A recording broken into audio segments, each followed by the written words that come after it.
Hello everyone, and welcome to this week's edition of the Collection Comic of the Week. The book for this week is Adventures of Superman, number 632. This is a continuation of the collection comic of last week, and last week I explained how I picked these books up. Definitely go check that out to not only get the full effect of the series, but to also, in the skimming way we look at these, kind of know what's going on. But Cliff Notes version was at a band trip, wasn't really as interested in band as the others, couldn't afford a thick paperback book, found two comic books that went into one another, and was very, very intrigued by the idea of Lois Lane getting shot and wondering what the hell's happening in Superman. Are they killing off Lois Lane? What's going on? And we last left Superman and Lois, she had been shot. We find out what happens from there, so let's not waste any more time. Let's take a look. Another good shot of the cover right there. This is like a horrifying thing to see, it's bad. Circumstances aside, this is some next level stuff here for Superman. And while I know that, obviously this book has moved from the times. We're not in the Silver Age and the all shucks era anymore. I mean, hell, even Superman was killed, but this is still this is something I would want to pick up. You know what I mean? How do I say this? Even me now reading comic books and going to a comic shop on the regular and wanting to read as much as I can, this is one that I would have been drawn to had this book come out today. And, the story of what can Superman do without Lois, because, hell, by this point they've been married, that's very interesting. And it really was interesting to me at that time, circumstances or no circumstances. And we have Urban Pipeline jeans, so I don't know if those still exist. I haven't bought a new pair of jeans since 2010. Get another look at everything and just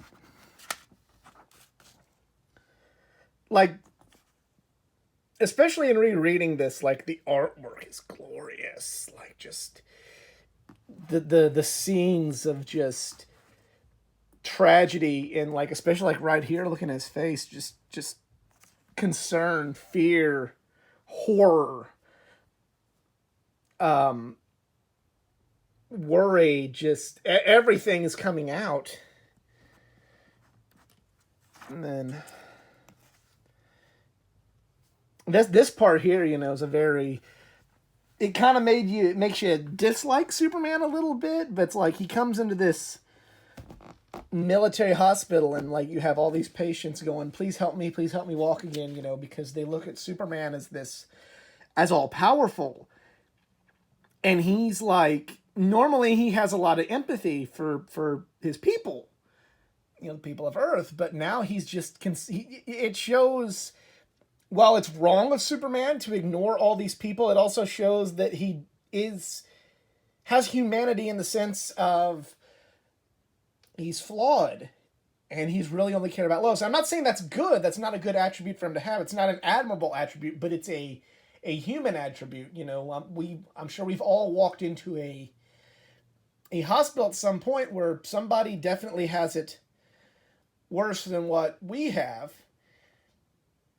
but we're only laser focused on what we're going through, what our loved one is going through, when they could be experiencing something as bad or worse, and I don't know, it's something that really resonated with me, especially rereading this now with a little bit more maturity. More scene, getting her on the operating table. Great piece of art there, but ooh. There's a Clearasil, and then followed up with a Clearasil ad. And got the special case unit, or for all the wrestling fans might watch this, SCU! Ad for Smallville. I was not watching Smallville by this point in time. I kind of faded out after season 3? 2 or 3? I never saw Lois come into the equation in Smallville. Finish it up and more stuff from the back of the cop car. Batman card game.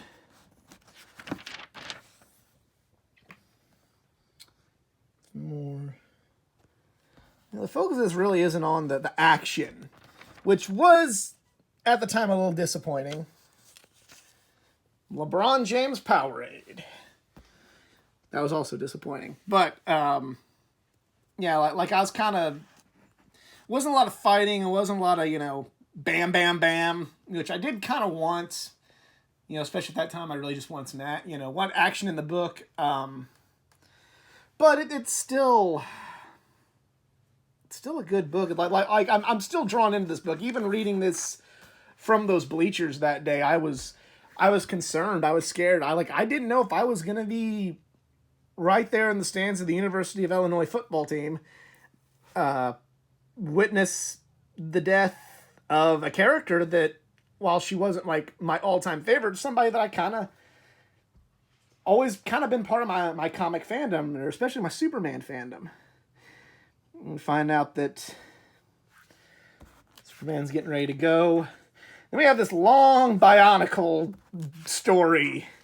Like, count these pages of just from all this to 1, 2, 3, 4, 5, 6, 7, 8. 8 pages talking about Bionicle. Now, I understand you gotta put some advertisements in there. I understand they probably got paid to do that, or I'm sure they did get paid to do that. But, this is just one of those, that is too damn much in the wrong placement for this. Got Perry back at the Daily Planet. And this is when Jimmy Olsen tells Perry that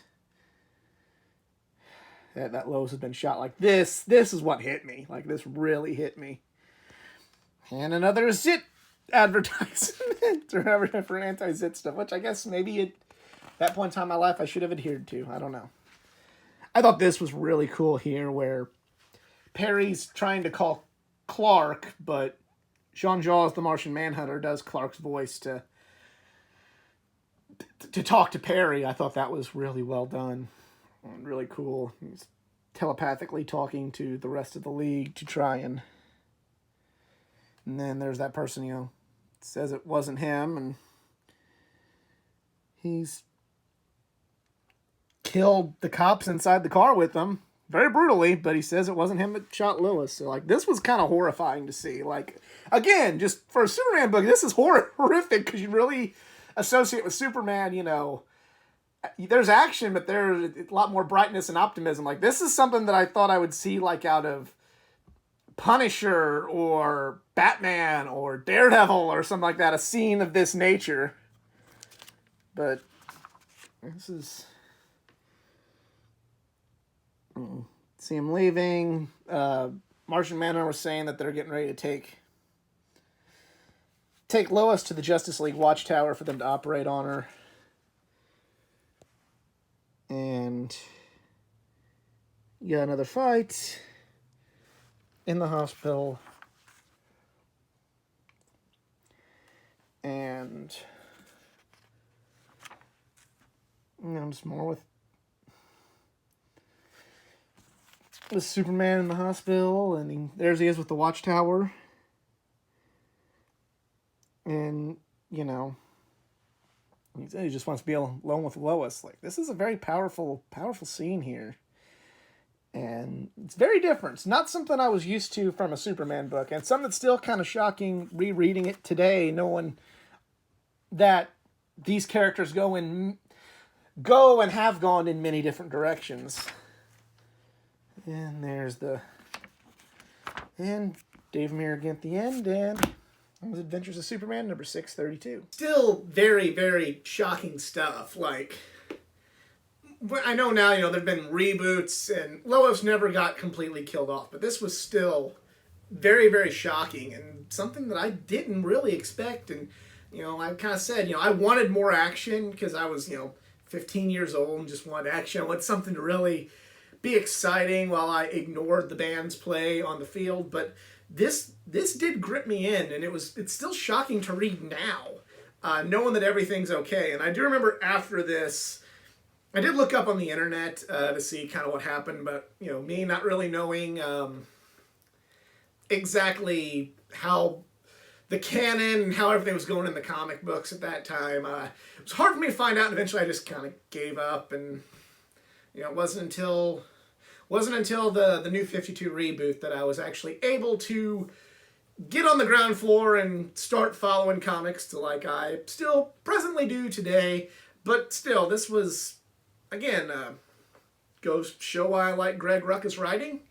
And it also goes to show that, there's still hidden gems out there. There's still good stories that, maybe don't have the classic nature about them to be a really sought after trade paperback, or it's, not something that has reverberation still going on in the canon today. So it may not be one that gets talked about, but there's stuff out there that's gripping and still good. And, when you go to that dollar bin at the local comic shop and you pick up a bunch of books because you're like, these look fun, you might get something that's actually pretty damn good. Do you also own that book? Let me know in the comments section below. If you enjoyed this video, please give it a like, share, subscribe for more content, not just from the world of comic books, from the world of pro wrestling, gaming, anime, and all things geek culture. Follow me on my social media pages, facebook.com/athleticgeekA9, Twitter @athletic_geekA9, Instagram @athleticgeekA9, and if you'd like to help improve this channel financially, hit me up on Patreon, patreon.com/athleticgeekA9. On that, I'm out. Y'all be cool.